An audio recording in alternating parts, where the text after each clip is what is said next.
Good morning.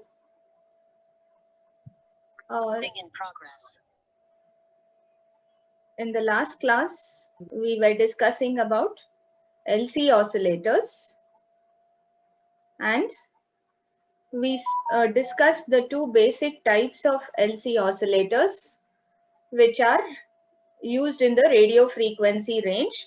And the basic principle of operation of LC oscillator is shifting of energy across capacitor and inductor.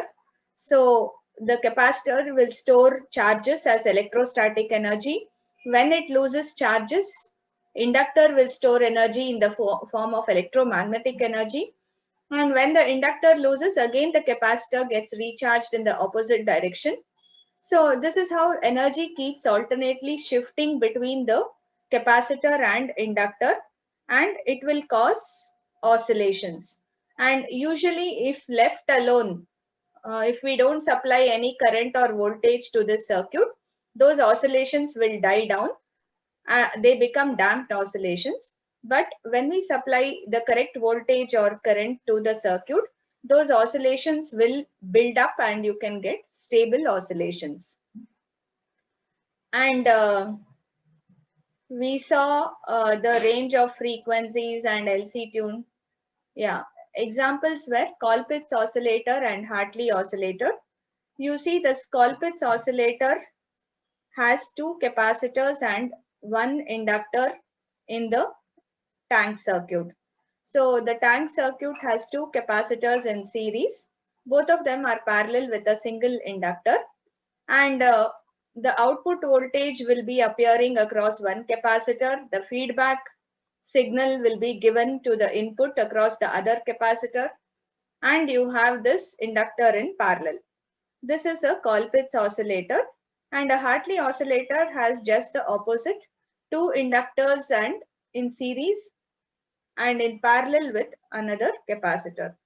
So these are the two most commonly used LC oscillators. And in the lab, how we use those circuits, when I write all the biasing resistors for a CE amplifier, remember we use a common emitter amplifier, and the biasing voltage divider biasing is connected to this transistor, and you have the Hartley oscillator with two inductors and one capacitor, and Colpitz's oscillator with two capacitors and one inductor.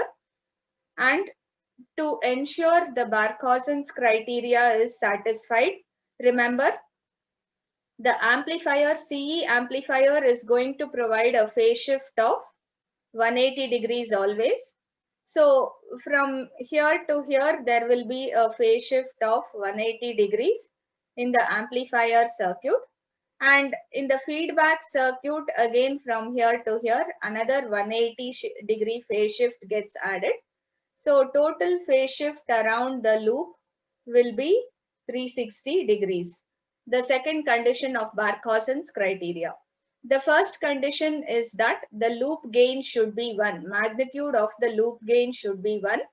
For making that magnitude of the loop gain 1, usually you would have designed the amplifier to have a gain much larger. Okay, so whatever is needed, depending on the beta value of this circuit we have not determined. So the beta or B depends on the feedback network. So in the feedback network, whatever is the output voltage divided by whatever was the input given to the feedback network. The input voltage to the feedback network is your output voltage of the amplifier V0, and the output voltage of the feedback network is the feedback voltage Vf, which is connected to the input of the amplifier. So remember, the feedback network, the signal travels in this direction from right to left, whereas in the amplifier signal travels from left to right. So as this feedback network will provide some transfer function or feedback factor, your gain should be chosen such that when you multiply the gain of the amplifier with this feedback factor, you should get a value greater than 1. But Ideally, Barkhausen's criteria states that circuit will oscillate when A beta is exactly equal to 1. So to ensure that condition, we include a 1 kilo potentiometer in the emitter so that we'll be able to reduce the gain of the amplifier a little bit by providing negative feedback here, so that this A beta value will become exactly equal to 1 and the circuit will start producing oscillations. Okay. All this we discussed yesterday. Then we spoke about what is the expression for frequency of oscillation in a Colpitts oscillator. In a Colpitts oscillator, the frequency of oscillation is given as any LC oscillator for that matter. I told you omega can be written as 1 by root LC, or F can be written as 1 by 2 pi into root LC.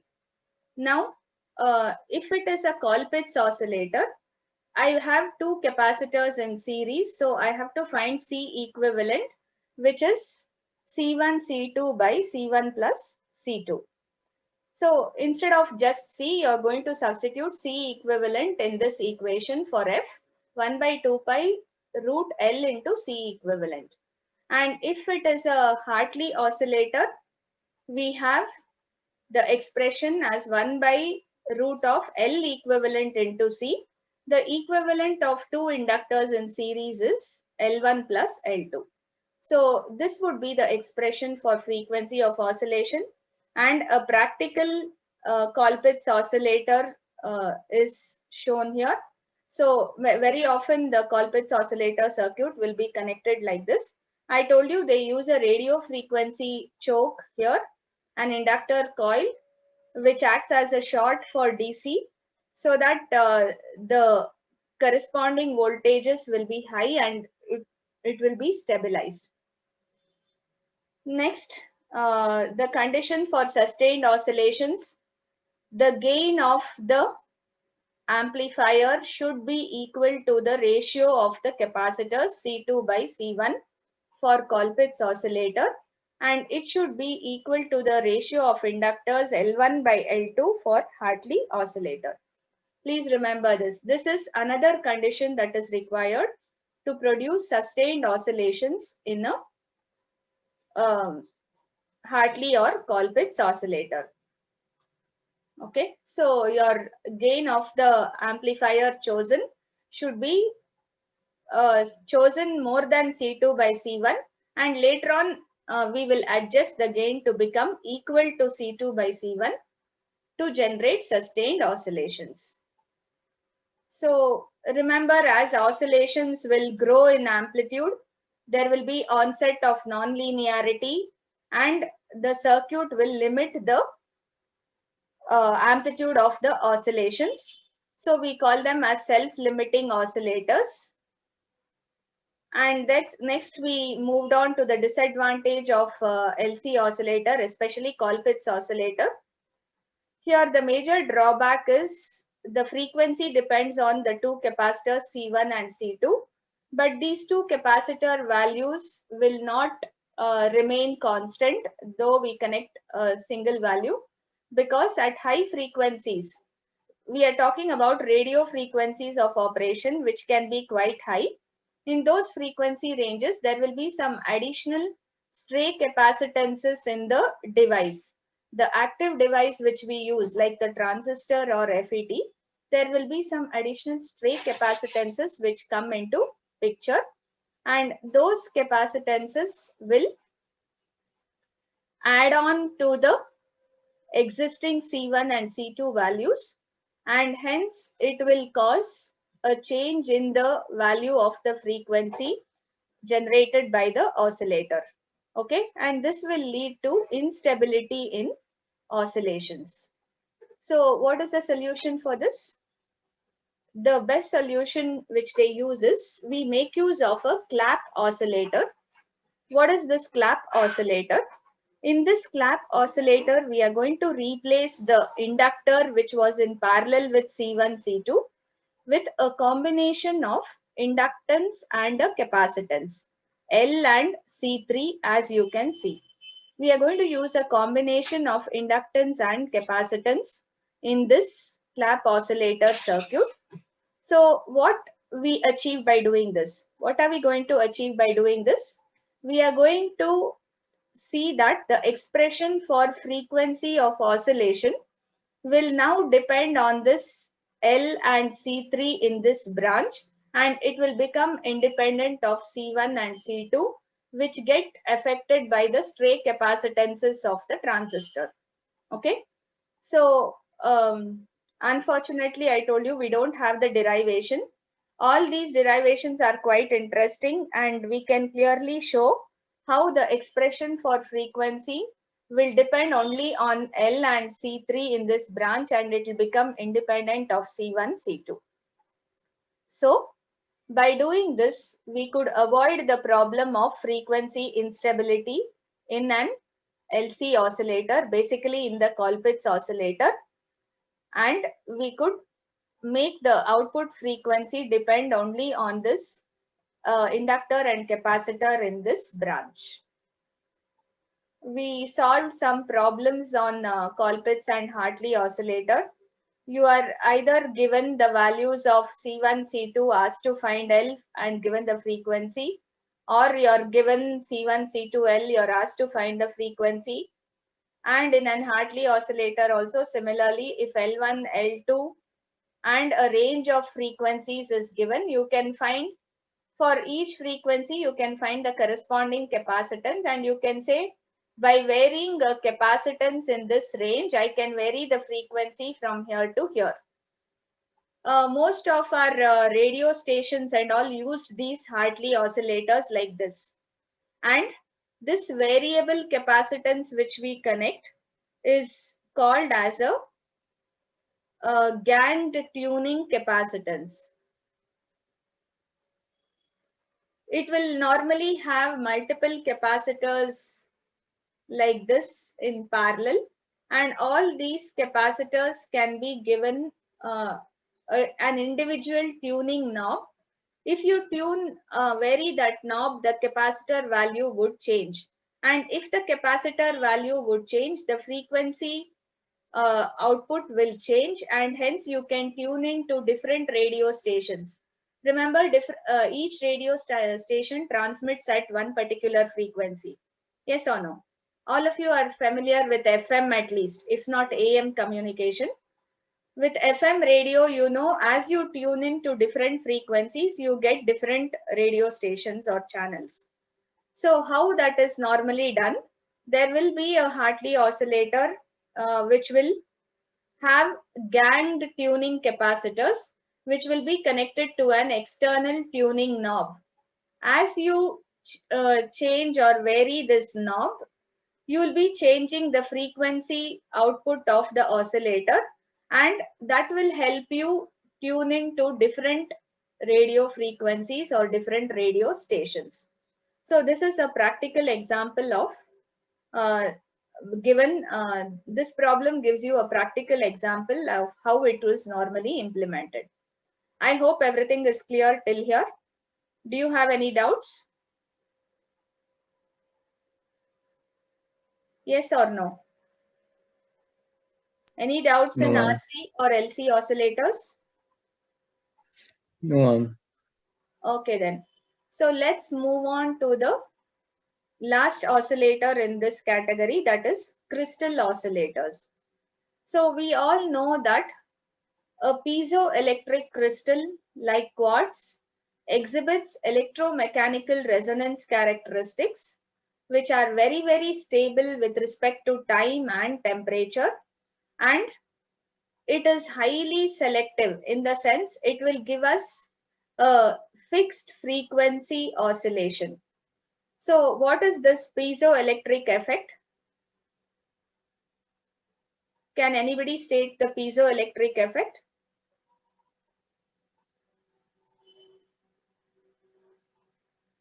Do you know or not? It converts mechanical energy to electrical energy. Yes. See, and it can do the vice versa also. So if you have a piezoelectric crystal like this, see here in this diagram, this is a crystal. if we apply mechanical stress on this crystal, that means if we compress and it will release automatically. When you apply some mechanical energy on this crystal, that is, you compress it and allow it to depress, automatically it will develop an electrical voltage. If I'm applying stress in this direction, an electrical voltage will be developed across the opposite faces of the crystal. So on this face of the crystal, you are applying mechanical energy. Electrical voltage will be developed across the opposite faces of the crystal because of this mechanical movement. So as the crystal is made to vibrate mechanically, so depress and compress and depress, something like that, you apply some mechanical stress on the crystal and make it vibrate mechanically in one direction. Electrical voltage will be developed in the opposite direction of the crystal, and that causes oscillations in a crystal. So a piezoelectric crystal can easily produce oscillations when we apply some mechanical energy across the crystal. Or if you apply electrical voltage across one face, one pair of opposite faces of a crystal, the crystal will start vibrating mechanically in the other direction across the other pair. So if I'm going to apply some voltage here, the crystal will start vibrating mechanically, generating oscillations. So that effect is called piezoelectric effect, and that is the phenomenon with which these crystal oscillators are going to work. And what does a piezoelectric crystal have internally? This is actually a model. It is not that it will have this internally. We will write, just like how we will write an equivalent model for BJT and FET, we are going to write an equivalent model for representing the behavior of the piezoelectric crystal. It is not that this crystal will have these elements internally, but if I represent the crystal with a model which contains these elements, I will get exactly the same behavior similar to that of a crystal. That's why we write an equivalent model. So what does the equivalent model for a crystal have? A crystal has an RLC network in series in one branch in parallel with another capacitor CP in another branch. So this represents the electrical equivalent model of a crystal. Please remember that. So what's the meaning of this electrical equivalent model? If you substitute this model wherever you needed to use the crystal, you can analyze and find an expression for the output frequency and condition for oscillation required in a crystal oscillator. Okay, so the exact behavior of the crystal will be copied in this electrical equivalent model. So it can be easily used for simulation and analysis. And the resonance properties of this crystal are characterized by the high value of inductance L, very small series capacitance CS, and there will be a Q factor. I hope all of you know what is quality factor. Usually we define this quality factor in an RLC circuit as omega L by R, where omega represents the resonating frequency of the RLC circuit. L is the inductor in the RLC circuit and R is the resistor. So it will give us the point at which the RLC circuit frequency response peaks. This quality factor gives us the point, or it will tell you at omega, at frequency omega, you will have the peak value which represents highest quality factor. Okay, the larger the value of Q, the more sharper the peak. If Q value is small, the frequency response will be spread out like this. See, this is frequency versus voltage. If I have low values of Q, for low values of Q, you will have a spread out frequency response. Whereas for high values of Q, you will have a very sharp frequency response. So quality factor is an indicator of the spread in the frequency response, or it gives you a measure of the bandwidth of the amplifier or the circuit. So if a circuit has high bandwidth, its quality factor will be low. If a circuit has very narrow bandwidth, say a circuit can capture a single frequency. I can select a single frequency like this, the frequency response. So at one particular frequency, the voltage is highest. So you're able to track out and capture a single frequency. Then this is possible if the quality factor is very, very high. The bandwidth of this circuit is very low and quality factor will be very high. That is possible with high Q. So I'm just telling you, what does Q tell you? So Q is a measure, it gives you a measure of the selectivity of a circuit, how selective it is for a particular frequency, and it also is inversely proportional to the bandwidth. The higher the Q factor, the lower the bandwidth of a circuit. Okay, please remember this.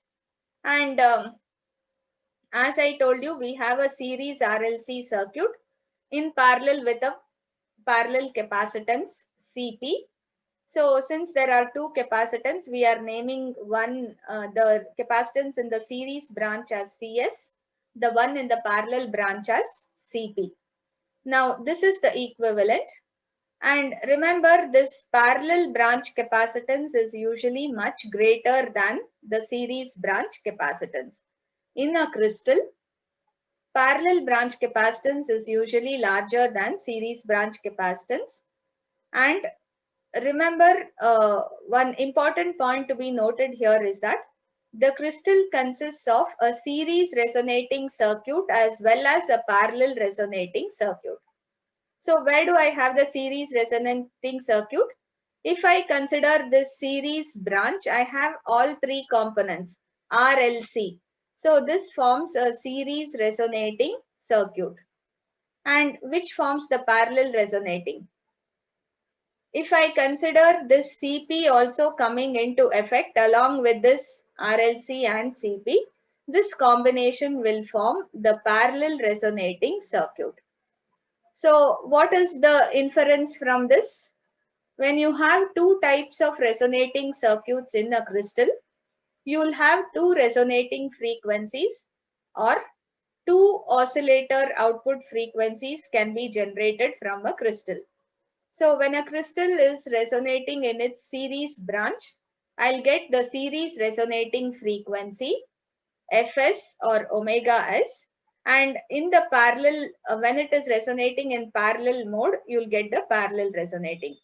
You see the reactance of the crystal versus the angular frequency omega. How a crystal behaves. See, this point is your omega s, the series resonating frequency. And this point is your omega p, the parallel resonating frequency. Okay. And you see what will happen to the reactance offered by a crystal, how it behaves. You can clearly see it will have negative reactance or reactance below zero whenever the crystal is operating at a frequency less than its series resonance.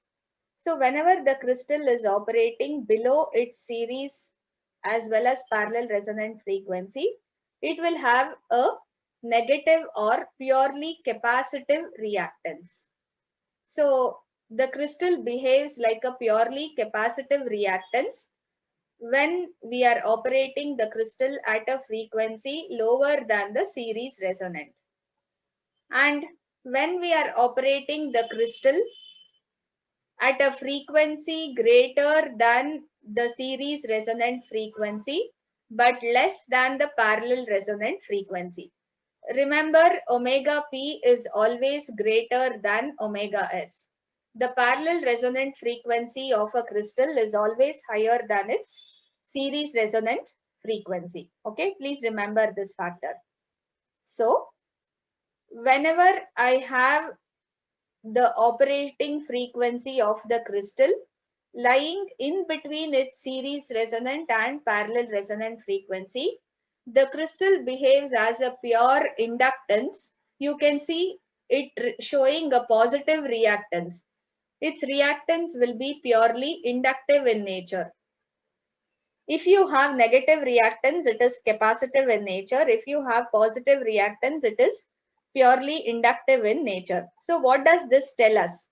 This tells us that the crystal behaves like a capacitance at frequencies less than Fs or omega s. At frequencies in between Fs and Fp, it will act like a inductance. And again at frequencies greater than omega p. At omega greater than the parallel resonant frequency, it again offers negative or capacitive reactance, as you can see. So this is how a crystal behaves ideally. Okay. The impedance of the crystal or the reactance of the crystal is shown. As I told you, why this happens? The slope of the reactance against frequency shows that the series reactance at frequency Fs is inversely proportional to the series capacitance Cs, because below the series resonant frequency and above the parallel resonant frequency, the crystal becomes capacitive in nature. Whereas between Fs and Fp, it becomes inductive, as both the parallel capacitance Cs and Cp will cancel out. So we have two different formulae for the two different frequencies of resonance of a crystal. So when a crystal is operating in series resonant mode, its frequency is given as 1 by 2 pi root Ls into Cs. And that Ls, if you want, you can write, or just it is a single L, you can simply write it as L also. That is 1 by 2 pi root L into Cs. I have a single inductor in the circuit, so I need not show it as Ls. If I write Ls, it means it's the inductor which is there in the series branch. Capacitor in the series branch and inductor in the series branch. You see, since we have RLC elements in the equivalent model, naturally your frequency of oscillation will follow the LC oscillator rule. Its expression will be 1 by 2 pi root LC. So in an LC oscillator, the frequency of oscillation is given as 1 by 2 pi root LC. Here also the same rule is followed. During series resonance, the three elements in the series branch will what? Act like a, what is series resonance? Can someone tell me when there is series resonance? Or when an RLC circuit resonates in series? Or what happens when it resonates in series to the impedances?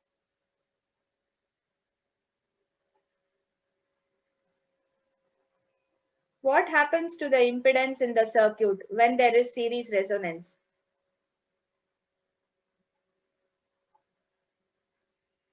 Impedance equals resistance of circuit. Yes, the capacitor reactance will cancel out with the inductive reactance, and the total impedance of a series resonant circuit will be equal to that of its resistor. Please remember that. So you have studied all this in your networks. In a series resonant circuit, the reactance due to inductor will cancel out with reactance due to this capacitor, and the circuit behaves like a simple resistor alone.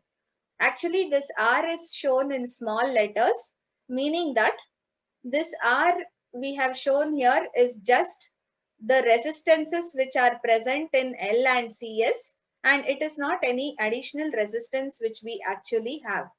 So remember, every inductor and capacitor will have a small amount of resistance that is combined and shown here as R. Okay. So the series resonant frequency gives us this frequency of oscillation for the crystal, and the parallel resonant frequency FP occurs when the reactance of the series RLC leg equals to the reactance of the parallel capacitor. So whatever is the reactance, the total reactance in this leg. See, this is the series RLC leg. Whatever is the total reactance in this leg, when it is equivalent to the reactance of the capacitor in the parallel leg CP, you will get parallel resonance. And from there, we can define the parallel resonant frequency as 1 by 2 pi root of L into what?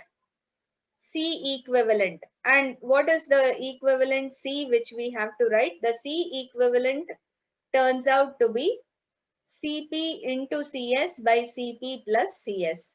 So this is the expression for the frequency of oscillation in a parallel resonating crystal. When I connect a crystal such that its parallel resonating frequency comes into action, then I'll have to use this formula for finding that frequency.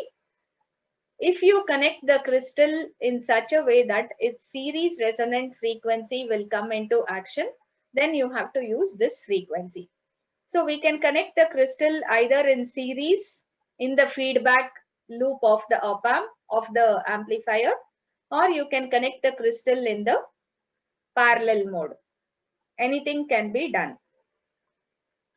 However, remember that the quality factor of a crystal is extremely high because the inductance is much higher than the capacitive or resistive values in the crystal, and at that point we have the series resonating frequency.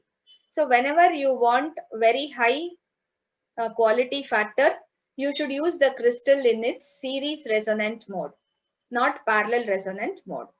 Okay, so high quality factor means very low bandwidth. The circuit becomes very selective and you will be able to select a very small range of frequencies and sometimes even a single frequency. Any doubts with that crystal oscillator? Any doubts here?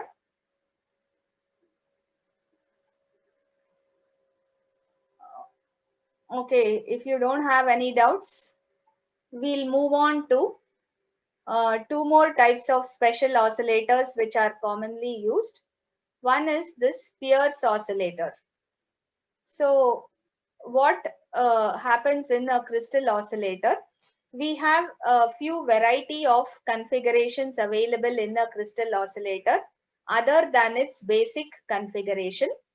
I think you remember the basic configuration which you have used in the lab. I don't have place here. I'll write it later, or let me write it here and we can remove it. Do you know in which mode we operate the crystal when you do it in the circuit which you use in the lab? You can guess it easily.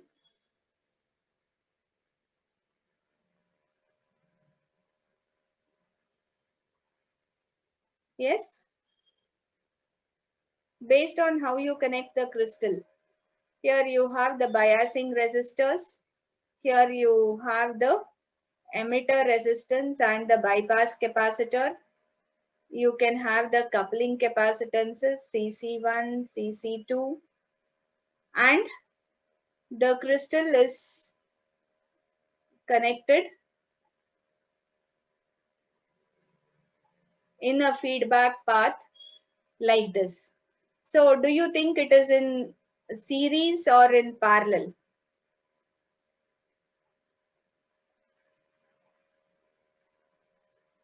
In the feedback circuit, the output side is connected to one end of the crystal and the other end of the crystal is connected to the input of the amplifier.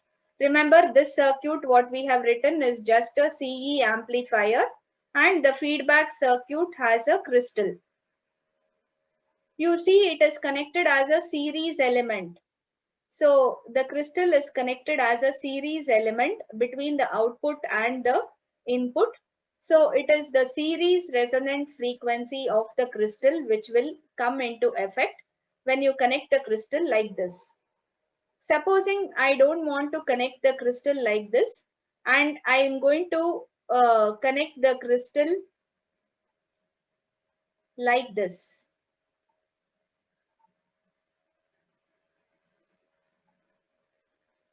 I can have the crystal connected as a parallel element across the output, and I can take the feedback as somewhere with the crystal connected to this emitter or portion of it connected to the emitter or something like that. So whenever I connect the crystal like this, then the parallel resonant frequency of the crystal will come into effect. Please remember that. What you use in the lab, I think, in its series resonance mode. Have you done the crystal oscillator? No, ma'am. Not yet. Huh? Okay. Fine. You will normally be using it like this. Now coming to Pierce oscillator, this is another way of connecting the crystal, and here what?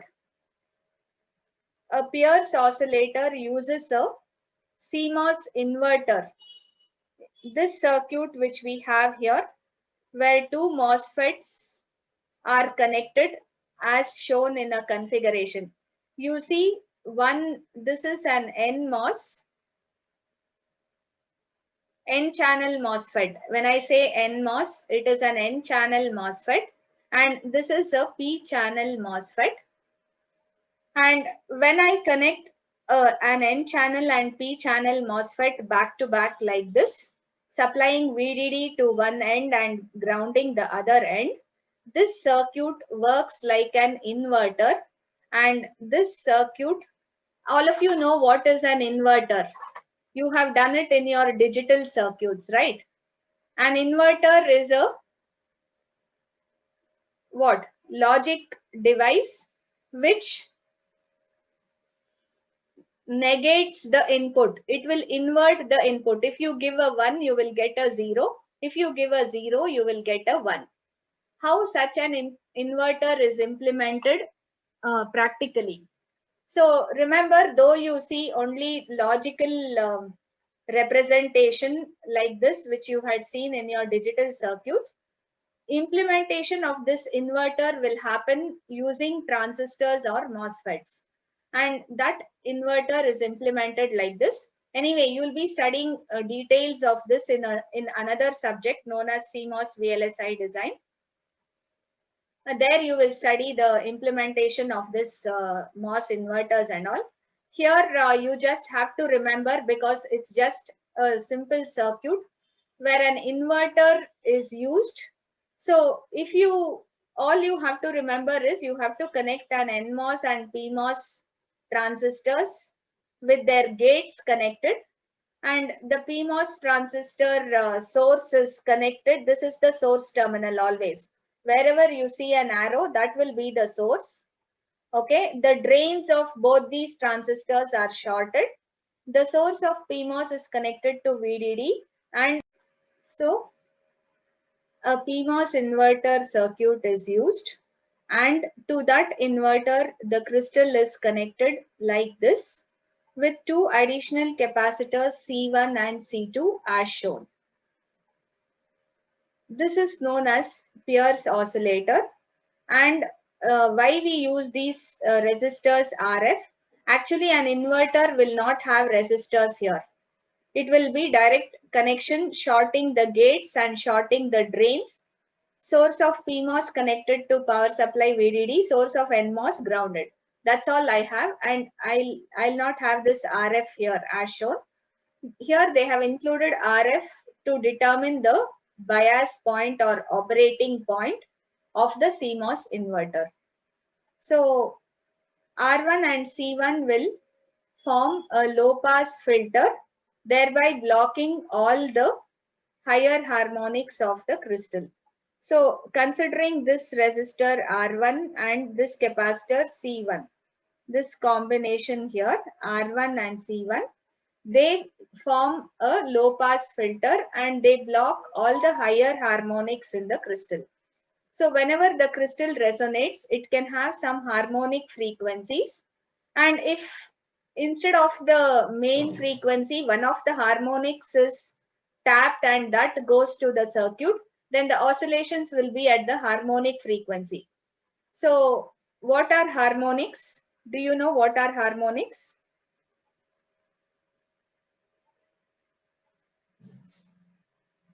See, you have one fundamental frequency F0, which is the major frequency of a given device. But there will be some additional frequencies which are integer multiples of this fundamental frequency. So I have frequencies like 2F0, 3F0 and all, which can be generated due to the vibrations of the crystal. And if usually this fundamental will be of the highest amplitude, and that frequency will be tapped as the output frequency. But for some rare cases, if one of the harmonic frequency have a higher amplitude, then instead of getting this frequency, say the crystal is supposed to give you 10 megahertz, that 10 megahertz would be the fundamental, and 20 megahertz, 30 megahertz may be the harmonics. And if a crystal, one of the harmonics, say the second harmonic of the crystal, that is 20 megahertz, has a slightly higher amplitude, then there are chances that this harmonic frequency gets magnified and that will be available as output rather than the actual fundamental frequency. To avoid that, we use this low pass filter. You know, a low pass filter has a series resistance and a parallel capacitance. We have studied this. We spoke about low pass filter when we spoke about the what? High frequency response of an common source amplifier. So when we spoke of that, we said the high frequency response will follow the low pass single time constant circuit. Here we are using a similar low pass circuit to remove higher order harmonics of the crystal. So whenever you have a vibrating device, there are chances that many harmonics are generated. So sometimes the vibrations, there can be few vibrations at very high frequencies, which will be multiples of the actual frequency. That's about Pierce oscillator.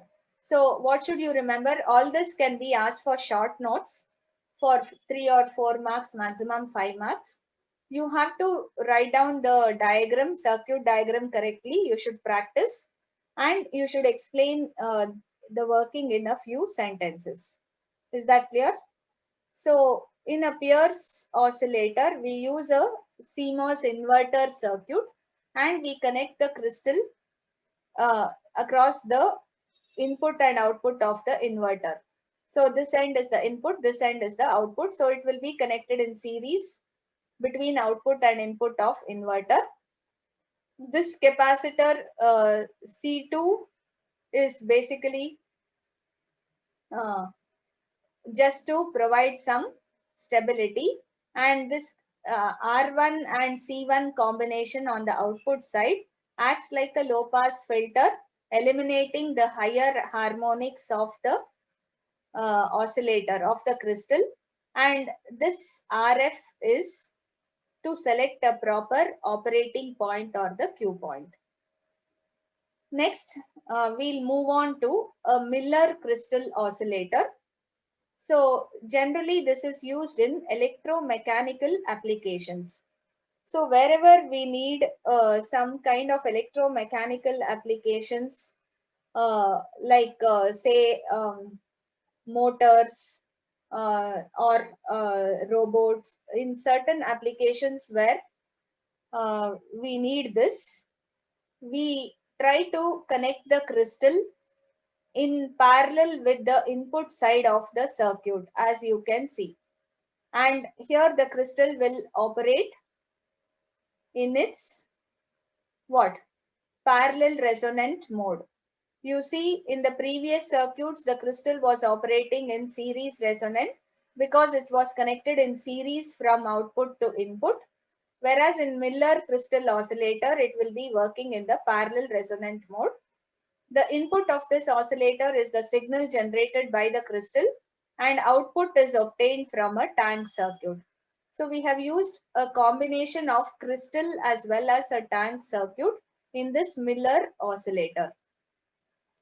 So this inductance and capacitance L1 and C1 are tuned to get the desired output frequency. Okay, the tank circuit is tuned to get the required output frequency. That output is taken from the drain of this JFET, and the feedback is provided by the drain source capacitance. What is that drain source capacitance? You have a capacitance in this JFET CDS. So whatever output which we have here, okay, the output signal which we see here, that will be fed back at this source through this capacitance. This is your device capacitance, also known as drain source capacitance. You remember CGS, CGD and CDS we said. And we usually neglected this CDS considering it is very, very small. But remember, the crystal operating frequencies are higher. So all these device capacitances will be active, and even a small value of CDS is sufficient to provide feedback from the output to the input side or from the output to the source. Source is part of the input side, and hence that acts like feedback in the circuit. Okay, so this is the circuit and operation of a Miller crystal oscillator. You remember, and one more thing which you should remember here, it operates in the parallel resonant mode. So what is the parallel resonant frequency? 1 by 2 pi root of L into C equivalent, where C equivalent is Cp Cs by Cp plus Cs. Remember, that would be the frequency at which this crystal is going to. So this crystal will generate this frequency. But what is the output frequency of this circuit? The output frequency of this circuit depends on this tank circuit.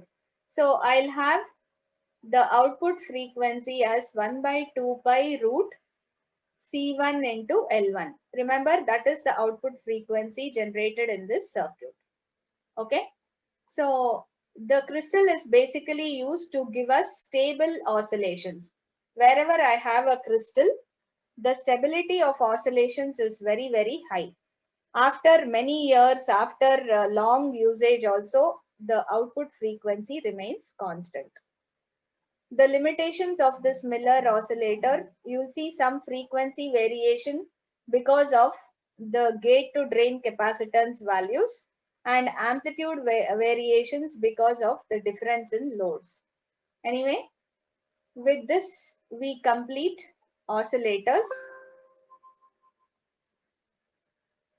If you have any doubts in the oscillators, you can ask.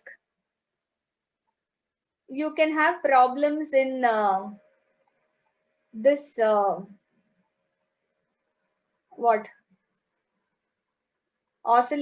crystal oscillator also, where you will be given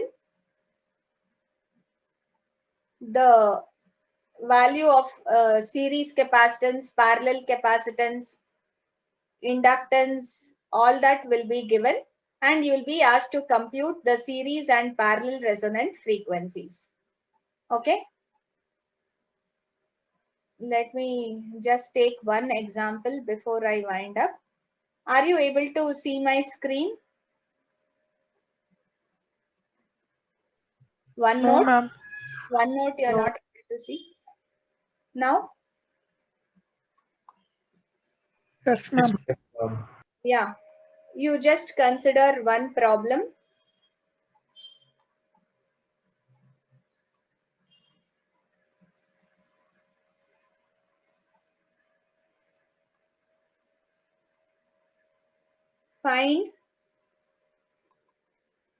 Find the two resonant frequencies. Find the two resonant frequencies of a crystal oscillator given CS is equal to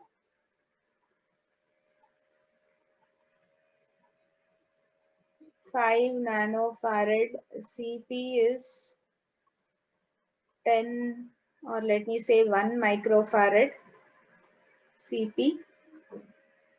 L is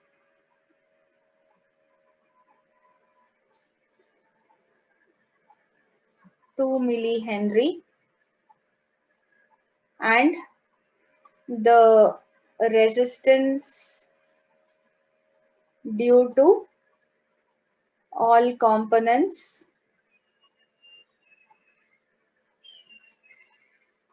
is 100 ohm. Do it. It is direct substitution.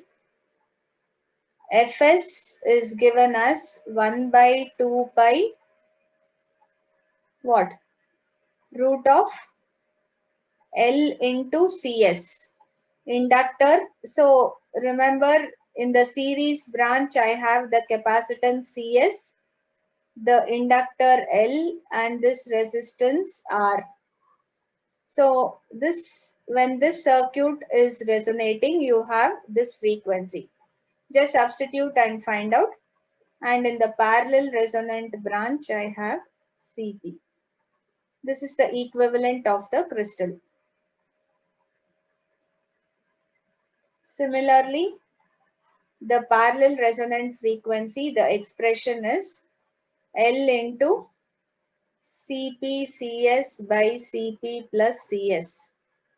Just find both these values and let me know.